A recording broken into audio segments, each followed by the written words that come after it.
Lagpas 60 pesos per kilo po pa rin ang presyo ng ilang imported na bigas sa Metro Manila. Pero may binibentang mura ang Department of Agriculture sa halaga pong 38 pesos. Nasa frontline ng balitang yan, si Maricel Halili. Bagong taon na, pero ang presyo ng bigas sakit pa rin sa ulo. Sa pag-iikot namin sa Kamuning Market, naglalaro pa rin sa 50 hanggang 65 pesos kada kilo ang presyo ng bigas depende sa klase. Ang sinandoming, nasa 50 hanggang 58 pesos kada kilo. Ang Coco Pandan, 58 pesos din. 58 to 65 pesos per kilo rin ang jasmine rice. 60 pesos ang Thai rice at special dinorado, habang 60 to 65 pesos naman ang brown rice. It's ridiculous. I don't know why. Somebody's hoarding it and somebody's jacking up the price.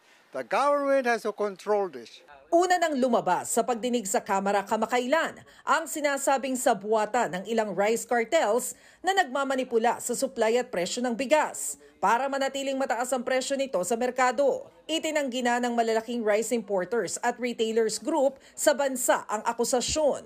Pero habang tinutugis pa kung sino talaga ang may pakana, kumilos na rin ang Agriculture Department para makapagbenta ng mas murang bigas sa Kadiwa stores. Nito lang Disyembre, nagsimula ng ibenta ang tig 29 pesos at tig 40 pesos na Kadiwa rice dito sa Kamuning. Pero ang mga retailer, aminadong hindi ito masyadong mabenta. Kahit may kamahalan, mas gusto pa rin daw ng marami ang imported rice. Dahil hindi raw maganda ang kalidad ng mga tinitindang bigas sa Kadiwa. Ewan ko bakit sila nagbebenta ng mura pero mababang uri naman. May bumibili ng pang-aso. Sa totoo lang. Ayon naman sa Department of Agriculture, maglalabas sila ng mas maraming pamimili ang bigas na abot kaya ang halaga ngayong Enero. Kabilang na rito ang sulit rice na ibebenta ng 35 hanggang 36 pesos. Maganda pa naman yung quality. Ang kaibahan lang talaga nito ay broken itong bigas na to. Sinubukan na namin itong iluto rito sa opisina at maganda naman yung quality ng bigas na to.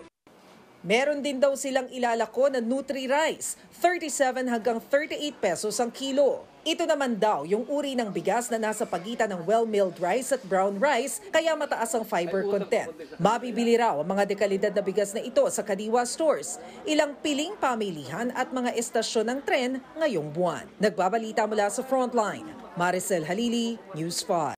Mga kapatid, Dimples Romana po, kumpletuhin ang inyong umaga ng mga kwentong puno ng inspirasyon. Salubungin po ang bawat araw ng may ngiti at pag-asa.